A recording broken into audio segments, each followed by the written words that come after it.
Yes, I'm Ronald Stachevich, and I was born and raised in Pittsburgh, Pennsylvania. My birthday is September 5th, 1936.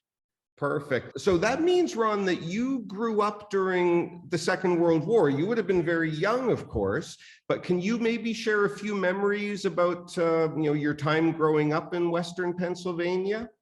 Yes, like as you said, World War II was still going on there, and my father was a air raid warden there, and we would practice some black ops, and we would close the drapes on the windows, and we would turn on red lights so that we could see inside there. But of course, the wavelength doesn't carry. And do you remember being impacted during the war by rationing and things of that nature?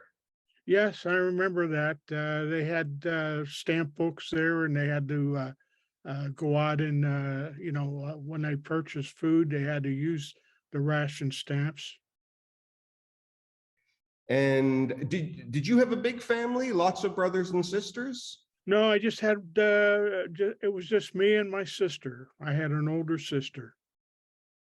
Okay, so you didn't have any much older siblings that were involved in the war or anything like that. I had a lot of uncles and cousins that were involved.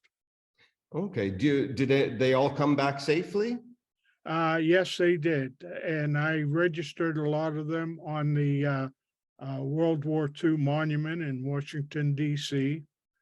I probably registered anywhere from 25 to 30 people. Excellent. And did they share their stories with you? Were you the kind of young boy who asked about that sort of stuff? Well, not really. They were pretty well mum when they were, they didn't talk about their combat, but we just knew where they were and what they were doing. Some of them were in the Battle of the Bulge. They were mostly all in the European theater. And I guess by the time the war ended, you only would have been about 9 years old. So just in, third grade or something like that.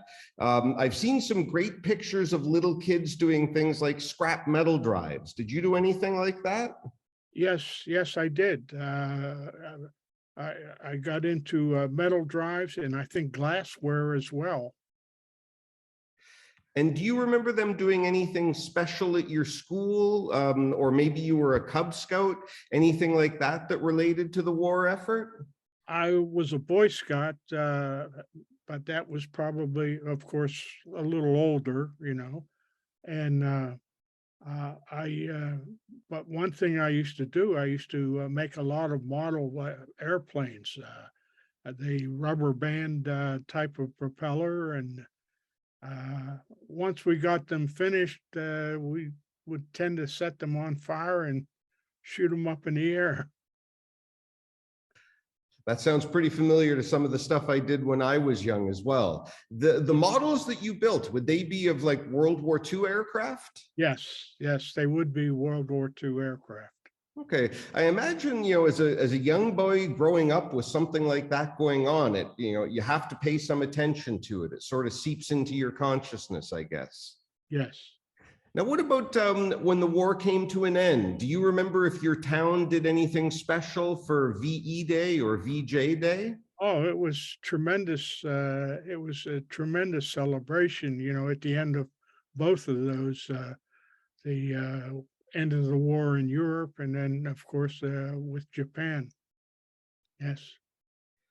And what do you remember happening in the immediate post-war years? I guess you're sort of in grade 4, 5, 6 thereabouts. Anything come to mind from those years? Not really. I really don't think back there. Although I believe in the seventh grade, I was in our school play, and I was a soldier, and I had a rifle on and a helmet and a type of uniform on. And the words that I had to say was, "My shoulders ache beneath my pack," as I was marching. I was in a school play in high school, and I still remember some of the lines I had to deliver as well. It's incredible how stuff like that sticks with you. Yes, yes. Now, when you get a little bit older, when you start getting into your teen years, it's around 1950 or so. And that's sort of the beginning of the Cold War. And there was all that kind of paranoia that was going on. Do you remember, I know in a lot of schools, they did those duck and cover drills. Did you have to do that sort of thing? No, no, I can't recall that we had to do anything like that, uh, but once I finished high school, I knew I wanted to go into the service. And so I graduated high school in 1954. And that was about in June of 1954. But for the rest of the summer, I played baseball. And then when the baseball season was over and I turned, I think, 18 or 17, I I joined the Air Force, then. So let me ask, where did you go to high school? It was in Southside at a school called St. Adalbert's. It was a Polish, type of school. Okay. And all the while that you're there, I mean, that's the very early 50s. That's right when the Korean War is happening. Yes. Do you remember being aware of the Korean War? Oh, yes. Yes, I was. I was. And it's a matter of fact, uh, the Korean War was still on when I enlisted. And when the North Koreans heard I was coming, that's when they stopped. They gave up. They So didn't your, want any part of me. so your timing was just right. Yes, yes. So, I mean, truthfully, the fact that that war was happening during your high school years, was that something that influenced your decision to get involved? Oh, yes, it certainly did. I wanted to go into service, and my aim was to go into Air Cadets and be a pilot, but that never came to fruition. And what did your parents think about your getting involved? Um, they supported me, in going in. Okay, and you'll have to refresh my memory. In that period of time, was the draft still in effect? Yes, it was. Okay, so you made the decision to enlist, knowing that you were going to have to one way or the other. Yes, yes. Okay. And I guess the time that you went in, Ron, that would have been about the same time that Elvis was inducted. That No, I don't think so. I don't think so yet. Because I had a brush with Elvis after I was in the service, and he was still starting his performance down in all the country fairs and that down all throughout the South. And I would go to the after, once I was in the military and I was stationed in the South, I would go to a lot of his county fair shows, not because I liked him, but that's where the girls were. So did you grow your hair like him? No, no, no, no. I was in the military, so I didn't get my hair that long. Well, I think even when Elvis went into the military, they still let him have a little bit of a different haircut, shorter, but not a crew cut. Okay, all right. And did you learn to dance or anything to his music so you could meet those girls? Not really, not really. Okay, well, that's a very interesting story. Now, tell me why you chose the Air Force. I just wanted to be a pilot. I was hoping to get into Air Cadets and be a pilot, but when I enlisted, I was still too young to go in there. So I listened to a recruiter, and he said, just join the regular Air Force like that, and that way you'll have a military bearing in that. And when you're old enough, that you'll probably be able to go into Air Cadets, and with your already a military bearing in that, you'd be a leader. But Abs- but that didn't happen.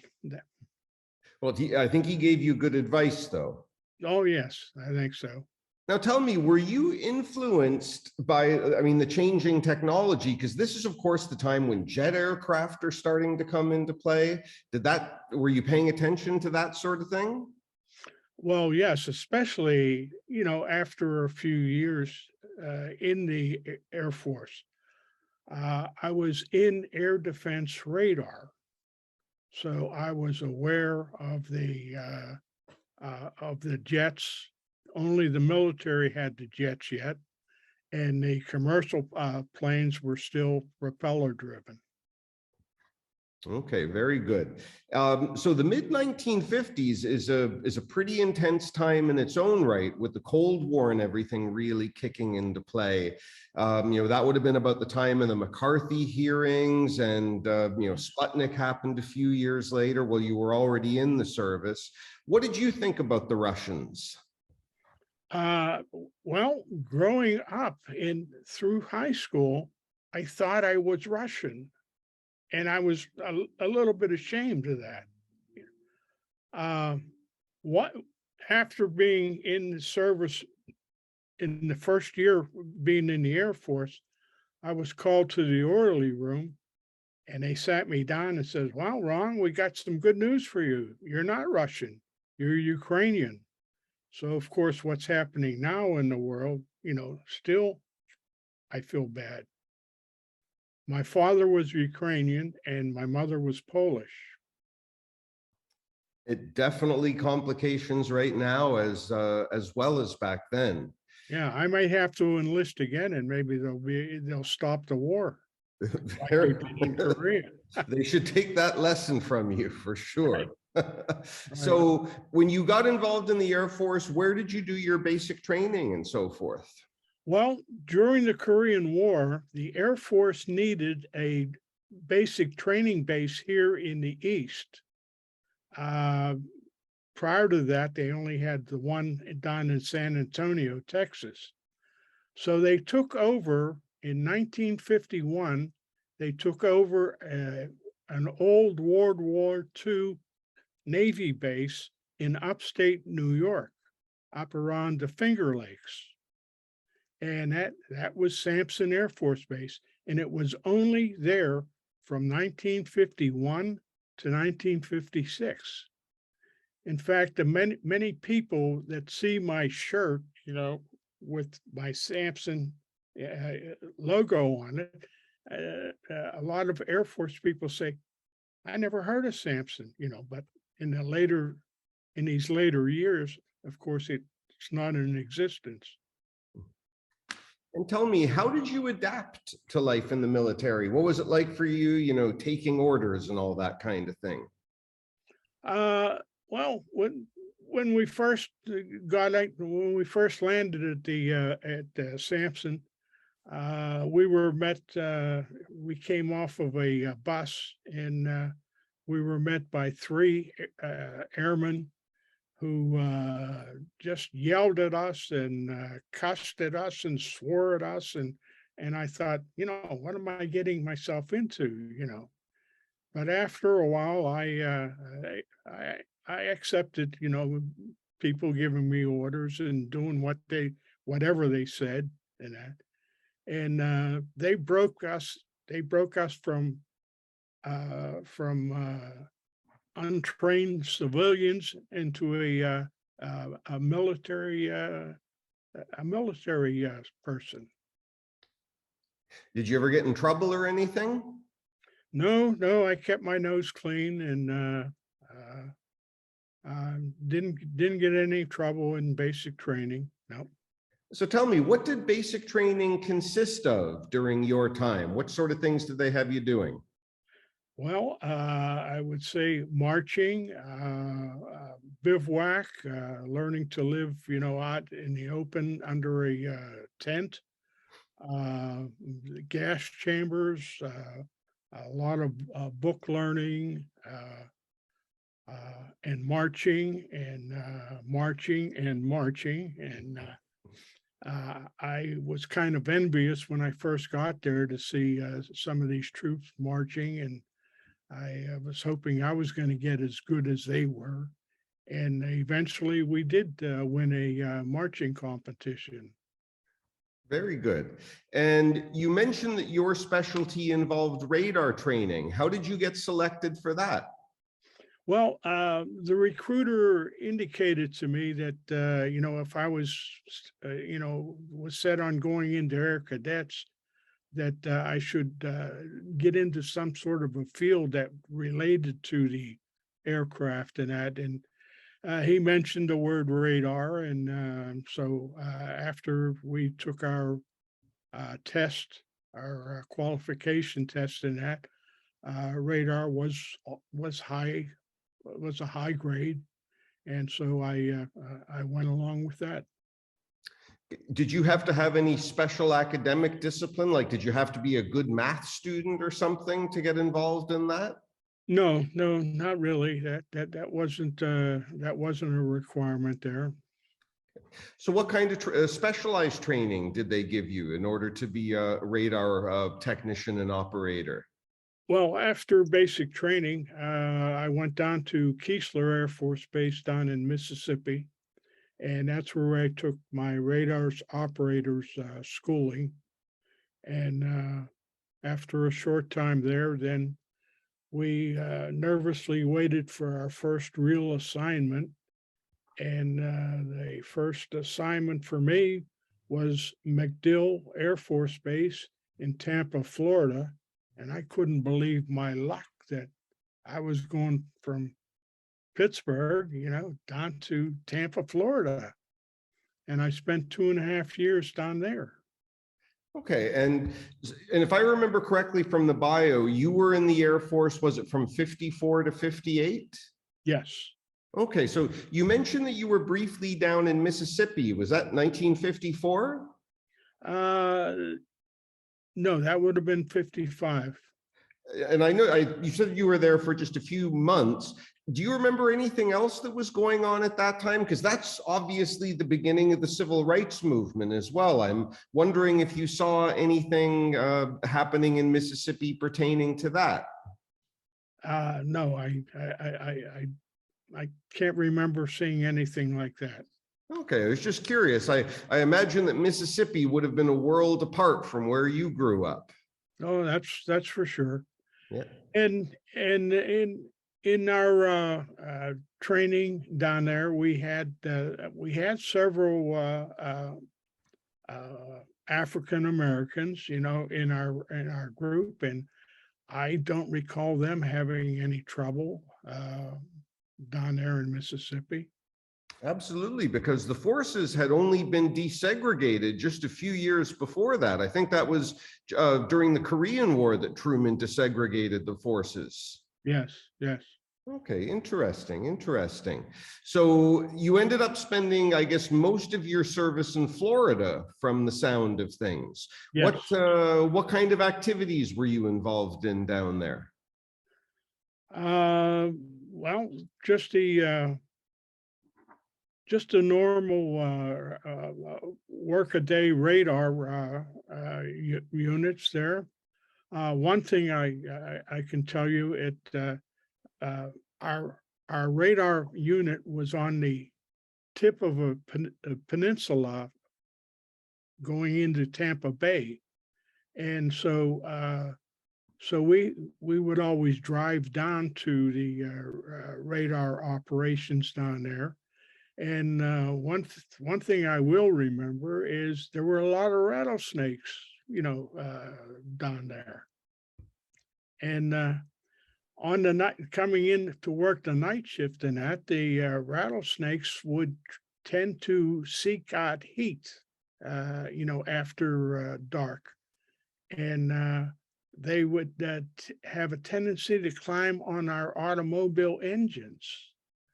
And so then when we finished our shift, we would go to our cars and start them up like this, and all you would hear was be the fan blade just chopping up the snakes that were on the engine.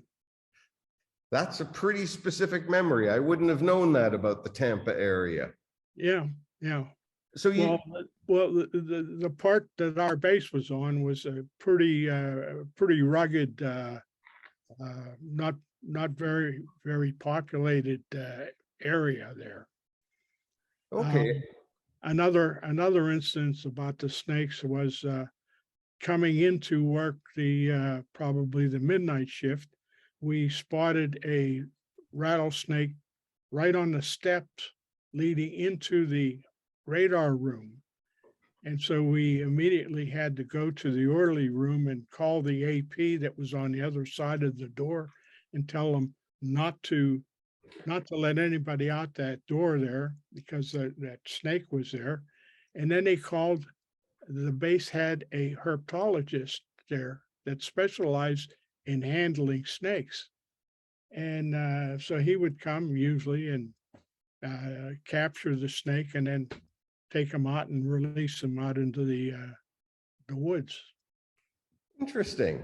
And you described your time there as being, sort of work a day. So was it a military base that you were on, or was it kind of a unique setup?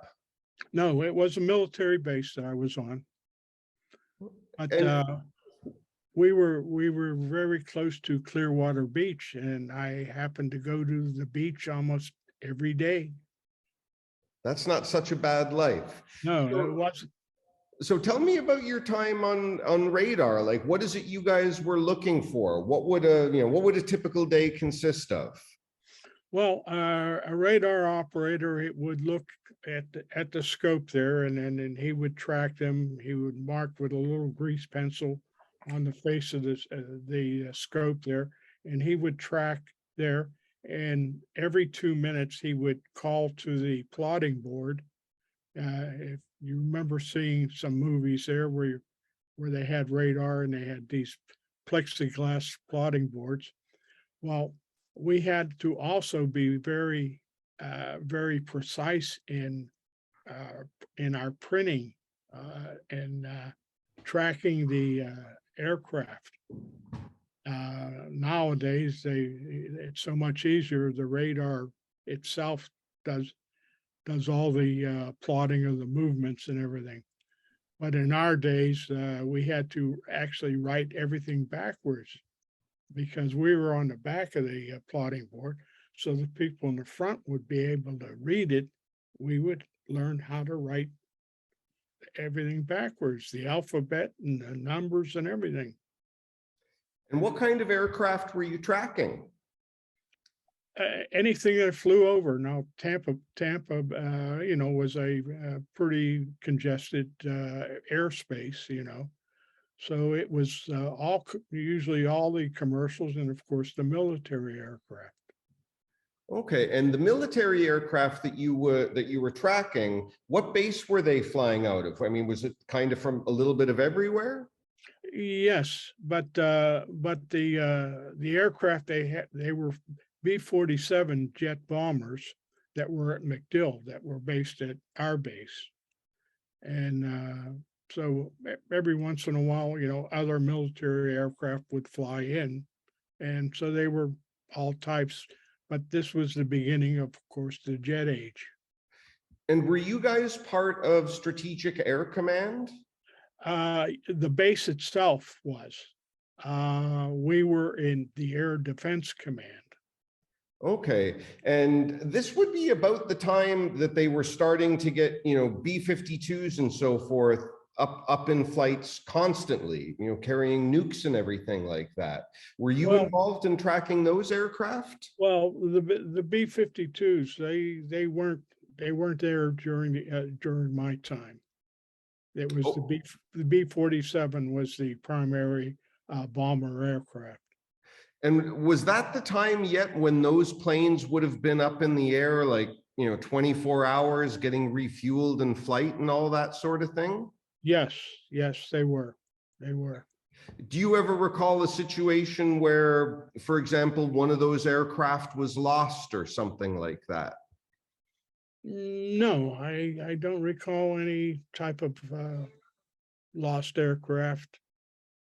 Did you ever have a situation where you had like enemy aircraft or UFOs or anything like that.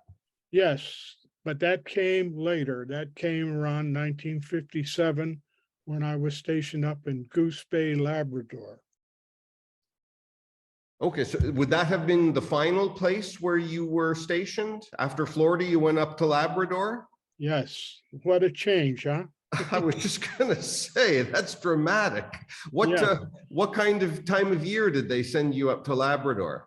Let's say it would have been in the winter, in the winter months, and it was probably this 1957, So you go to, January or February of 57. so you're talking dramatically cold temperatures and next to no daylight by that time of year. Well, we didn't have too much time, too much difference in daylight, but it was cold. It was Wow. cold. So when you were there, what was the base you were on in Labrador again? Goose Bay. Goose Bay, Goose Goose Bay. Bay. It was a combination Canadian, U.S. military, as well as a civilian airport. So that must have also been a NORAD base. Yes, yes, Okay. Do you remember which radar line you were part of? Would that have been the Pine Tree line? yes, it was. Okay. It was very good. Yeah, well, I've interviewed a few Canadian men who served up in the Pine Tree line, including one of the guys who was one of the chief architects as it happened. Okay, yes. So you mentioned in Florida, you were right next to the beach. Any beach up in Goose Bay? Well, no beach up there, but there were mountain lakes, and we And would get our fresh water from the mountain lakes. oh, very good. I'm sure you much more enjoyed the girls in bikinis on the beaches in Florida. Yes, yes, yes. How long were you at Goose Bay? 1 year. Okay, and you mentioned that you were tracking enemy aircraft. Did the facility that you were at, would you track submarines at all or just aircraft? No, just aircraft, just aircraft. No, there were no enemy planes that we knew of.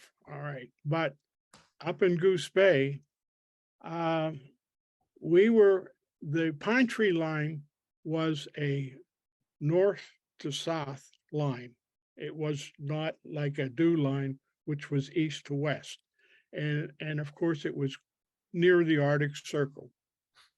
I was stationed at the 641st Aircraft Control and Warning Squadron there at Goose Bay.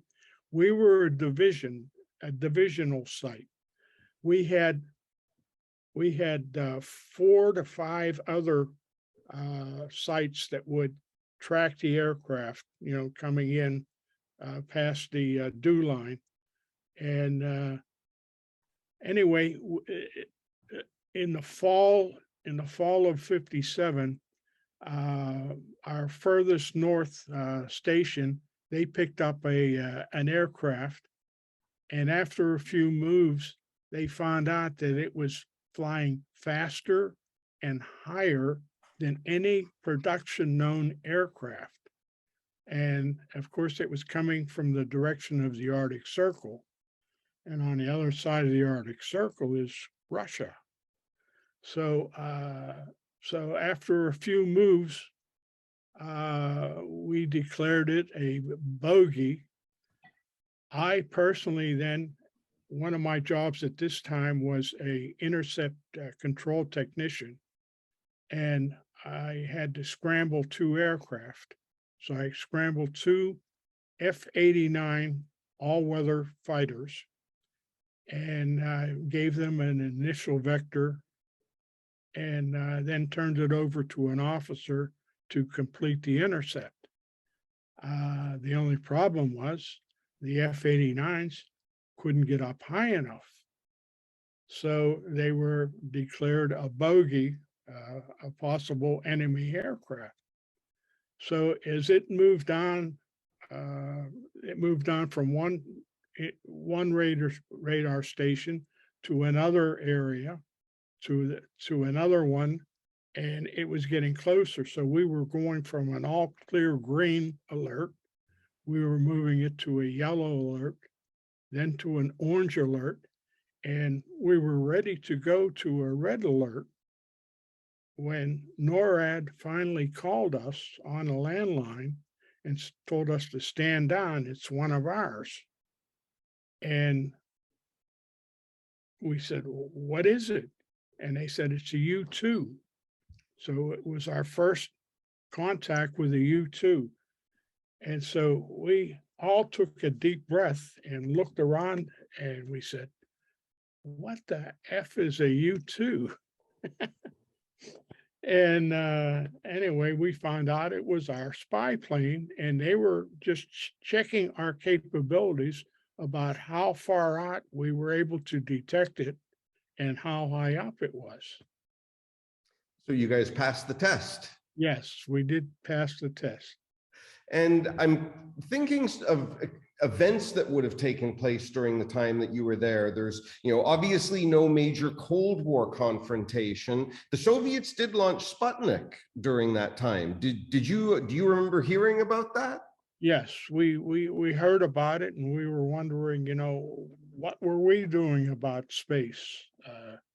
And we were hoping that we would be able to catch up, to it. And obviously, Sputnik represents a big step in terms of the arms race and missiles in particular. Right. Did Exactly. you guys get sort of special training or updates in terms of missile detection? No, not at that point yet. But you mentioned before about UFOs. Yeah. Okay. Let me tell you about this. This also happened up at Goose Bay, Labrador. All the commercial aircraft, either coming from Europe or coming up from the east, Boston, New York, New Jersey, and so forth, they would tendency to have a checkpoint over Goose Bay, and then they would move out over the North Atlantic and head for Europe. Well, the common language for all commercial pilots was English, but you had planes coming from France and Germany and Switzerland and everything like that, and they would tend to say that there was they saw lights all around, unidentified lights around. So we would scramble aircraft, and they'd go up there, and they'd be near the commercial planes, either coming or going like that. And anyway, they wouldn't be able to see anything like that, But as I said, the language of commercial pilots was English, but in their excitement, they would tend to slip into their own native, language. And so we'd have to keep telling them, speak English, So that was our first encounter with UFOs. And I have believed in UFOs ever since 1957. And it looks like the government is finally acknowledging them, that they're real, but they appeared to not be harmful at all. Some of them have crashed, and we've gotten some technology off from them, but the government has kept this a secret. They were afraid that it would panic us. But it looks like they're just observing us, Interesting. But you never, during your time up in Goose Bay in particular, never tracked any Russian aircraft or anything? No foreign aircraft there. Okay. What about, and I'm trying to remember the phrase, I think they were called broken arrows if a bomber carrying a nuke went down. Did you ever have any situations like that? No, nothing like that. No. Can you think of any other crises that came to mind at the base? Yes. They every year they would have a bombing competition down in Arizona. And so the British was sending a flight of Canberra aircraft to participate in this bombing competition. Well, halfway over the Atlantic, one of the aircraft was having a fuel problem, and he determined that he wasn't going to have enough fuel to make land at Goose Bay, which was the nearest land spot that they were heading over.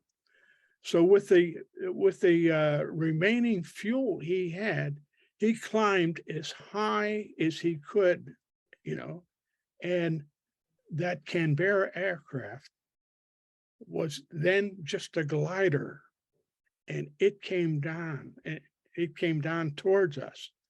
So as it got to within 10 miles of Goose Bay, we turned it over to GCA, which is ground controlled approach, and we ran out of the radar building and we watched. We knew what direction it was coming in on. And sure enough, it broke through the clouds and glided all the way down and made a safe landing. So that was the second biggest event that I can remember from there. Okay, so never any crash landings or anything No. along those lines. No. Okay, well, that says that you guys were doing a good job. Did you ever have a warning come in, a different one where you maybe had to go on high alert or anything along those lines? No, nothing that serious. It was just just that U2 that gave us problems. Now, normally the radar units are operated by 6 to 8 people, maybe 6 airmen and 2 officers. And when the word got around on the base that this bogey was coming in and was still unidentified, the off-duty personnel would come into our radar room, and there might have been 20 to 25 more people in there. And it was so quiet and so tense that you could hear a pin drop. And so we were all relieved when NORAD finally gave us the stand on. Absolutely. How many people would have been on that base in total at Goose Bay? Well, we were on a mountaintop. Okay, my squadron was on a mountaintop about 6 nautical miles away from the main base. So we probably had 6 to 8 buildings, and they were all interconnected by walkways or tunnels, so that when it really got cold out there, you didn't have to be out in that raw weather. And was Goose Bay completely a fly-in community? Yes. There were some native villages around it, and they would hire a lot of those people, to do some basic jobs, at the airport.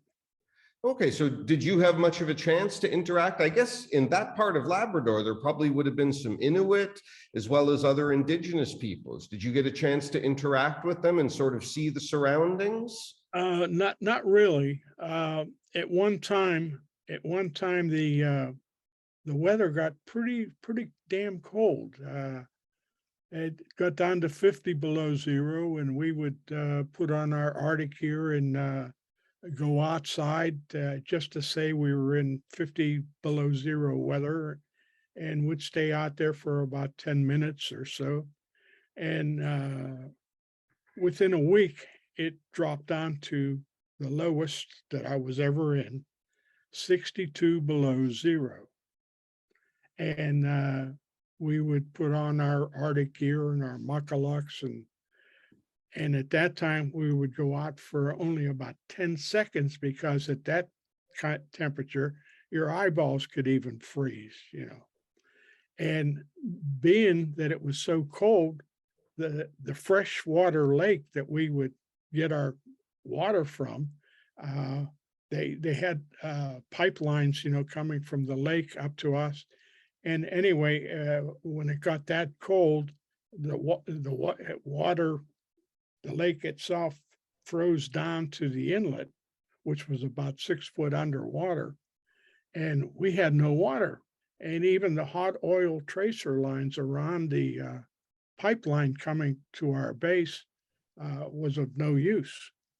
So they trucked up water to us just for cooking and drinking, and and we weren't allowed to take showers. We weren't allowed to wash our clothes, and we weren't allowed to flush the commodes. And some of the local peoples, they hired them as honey dippers, to come up and clear out the commodes and that. But our base PX did a good selling job of Chanel #5. We would buy Chanel #5, put it there in your hand there, and then a little bit under under the armpits. That's a unique story. I've never heard Chanel #5 used in that way before. Yep. I hope they lowered the price for you. No, I don't even remember that. Now, you're up in a very remote area. I imagine it would have been pretty boring a lot of the time. What did you guys do to make the time go by? Well, we'd either check out some skis or some snowshoes and take a walk. But what the most popular thing that we would do, it was on our days off, we would call down to base operations to find out if there were any flights going up.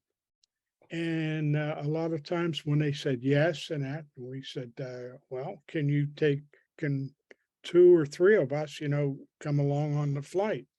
Now, these were either refueling flights or navigational flights.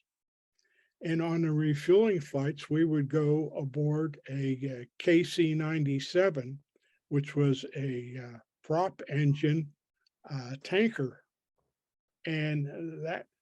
And of course, these were all SAC aircraft. So we would be careful to hide our cameras before we, got on the aircraft.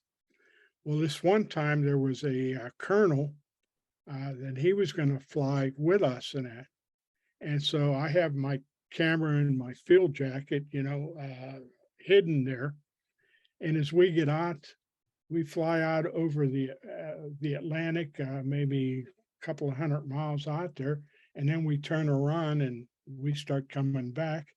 And there's a flight of B-47s coming from Europe, and we're ready to rendezvous with them and hook up and give them some fuel. And so the colonel looks at me and said, "What f-stop are you going to use?" So he knew I had a camera under my jacket there, And so we would straddle the boom operator and then take pictures out the boom window there, the refueling window that he's looking at and hooking up with the B-47s. So they were interesting flights.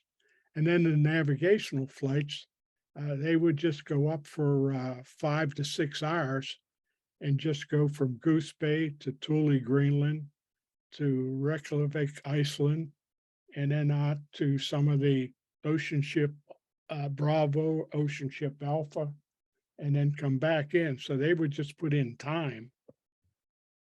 So did you get to go to places like Reykjavik or Thule?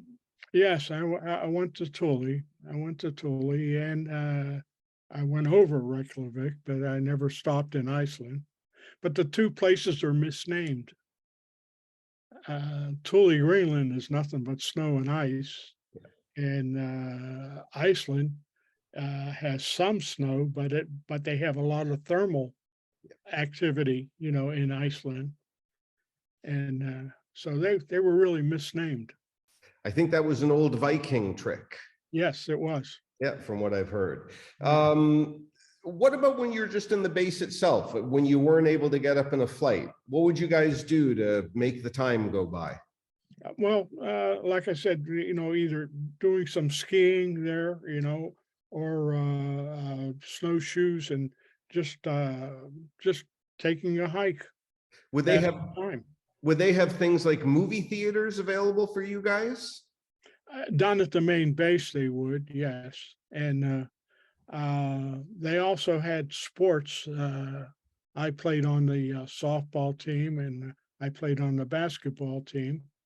And one time in mid-June, we had to stop a softball game because of a snowstorm that surprised us. And were there any women on the base in Goose Bay? Uh, Done at the airport base, yes, but nothing up on the mountaintops. But we did get a lot of USO shows that would come up, possibly once a month. Were any of them real standouts? No, these were well, it was just a treat just to look at a woman, there, and they weren't the type that would travel overseas to entertain the troops over there, but they might have been, just raw entertainers and just learning their bits and that, but it was interesting. Yeah. Okay, I'm always curious about that kind of thing. Yeah. What about this? Is obviously the time, of course, when television is making its appearance. Would you guys have, something basic like a TV room at a location like Goose Bay? Yeah, we would have an activities room there, and we would have TV there, and yeah, so we had access to TVs and that. Yeah. Okay, I was wondering, with Goose Bay being as remote as it was, and with the technology what it was at the time, I was curious about radio rather, and TV reception at a place like that. Oh yeah, it was fine there. And now in the sports, they also would have tournaments, and the tournaments would be in St. John's, Newfoundland. And St. John's was a combination U.S. and Canadian base there, and it was pretty popular. So how did you get along with the Canadians? Would you guys sort of play on different teams when it came to those tournaments? Yeah, it was usually air defense tournaments and that, so it would be it would be all these different radar units and that would come in there. Some would come in from the DEW line, and it was just a squadron against squadron type of activity. And how did you guys do? Did you win? No, we went to the finals in basketball. Uh, our only practice was in our motor pool. We had a hoop up there in the motor pool, and we at least were able to practice. But some of these other remote radar stations, uh, they just they didn't have any kind of practice or anything like that, and they weren't in a league. We were in a league, down at the main base, but these poor guys, they just it was just a vacation for them just to send a dozen players, to St. John's. That was seeing a little bit of civilization. And if St. John's is civilization, that's got to make you redefine what civilization is, I would think. Well, it was the civilian world. You could, there were stores and hotels and parks and everything, there, and it was just a little bit of civilian life. Mm. And tell me, Ron, what are some of the other changes you remember during your time in the military? Because, that's a period where the technology, for example, was really evolving. Did you guys have to get retrained and sort of re-educated from time to time? Not really. I don't think, outside of the school after basic training, and then the work at McDill and Goose Bay was basically the same. Mm. And your term was 4 years. Yes, Was that the typical term in the military, or how did that work at that time? yes, that was a typical term for the enlisted men. Did you give any thought to re-enlisting? No, I had attempted to get into the Air Cadets, like I mentioned before, and I took the test and I got a particular score, but they were filled up at the time, and so they put me on a waiting list like this. Then 6 months later, I took the test again and scored better, but uh, still they didn't call me.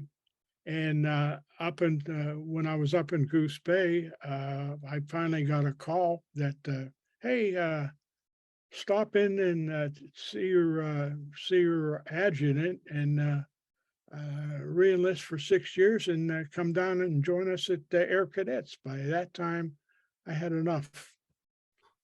I had enough.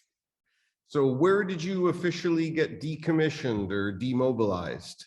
At Manhattan Air Force Base in just outside of New York City. And from there, where did you end up going? Back home to Pittsburgh. Coming out of the military in 1958, did you guys get any kind of benefits like equivalent to the GI Bill? Yes, we got the GI Bill, and I took advantage of that. I went to the University of Pittsburgh, and I was there for about a year and a half. I was going to go for chemical engineering, but I failed Chem 1. I took it the next semester, and I failed it again, and I realized I didn't know how to study. I went through high school with A's and B's, but I really didn't know how to study. And so I just put in a year and a half and then joined the civilian workforce. And have you always lived in Western Pennsylvania? Yes, I have. Yeah. Okay, very good. Well, this has been a very nice talk. Mainly, it's of course about your time in the service and the sort of day-to-day activities and memories. When you think back on that period of your life, Ron, are you proud of your service? Oh, absolutely. And I envy the Israelis, the way they do it is once you finish high school, you have to put a mandatory 2 years in the military service. And I think it's a good idea, even for us in Canada. And in this day and age, are you involved in different veterans causes? Oh, yes, I am. What kind of things, what do you do? Well, of course, the Veterans Breakfast Club, which is sponsoring this veterans interviews, and also I didn't serve in Vietnam, but I was in service while things were going on there. So I'm associated with the Vietnam veterans, and so that's Okay, so for Veterans Breakfast Club, do you go to the in-person events? oh yes, yes. I just go to the local ones that are here. And here in Pittsburgh or Western Pennsylvania, the breakfast locations, they may use 6 or 8 of them, but I just stay to the closest one for me in Bethel Park. Okay, and now you know how to use Zoom. You might want to try doing some of their online sessions. They do a Monday night session every week typically. Yes, they do. Yes, they do. I know Yes. they're taking off next week because Monday is July the 4th, but I typically go to them most Monday evenings, and they have some really interesting speakers. Right, right. Yeah. Yeah. So Ron, I wanted to give you one last chance. If you think back to your time in the service, are there any other stories you can think of? Anything that you might have forgotten to mention? No, I just reviewed some of the things. I've written quite a few articles um, for the Air Force related organizations. Uh, I've been published in the Friends magazine out of the Air Force Museum in Dayton, Ohio, and I also belong to the Sampson, two organizations of Sampson veterans, and there's not too many of us left anymore. But uh, I do get involved in the veterans organizations. Yes. Excellent. I mean, and that is, of course, why things like this are important. I'm a history teacher, so I think keeping that connection to the past while just talking to people is a really important thing to do. So I'll thank you on behalf of myself, Ron, as well as the Veterans Breakfast Club. I'm not sure if Justin is still there, but tell him I said thank you as well. He's here. Good, and he's hearing your stories. Has he heard your stories before? Oh, I think he has. Yeah. Okay, Yeah, good. yeah, Okay, excellent. Never a bad thing to hear them again. I always remembered fondly talking to my grandfathers. They were both World War II veterans, and they shared lots of great stories with me back when I was young. Right, right. Perfect. All right, well, let me thank you again, and you guys go out and have a great day. It's beautiful outside today. Yes, it is here too. Thank you so much, Ron. Okay, All right. thank you. Thank you. Yep.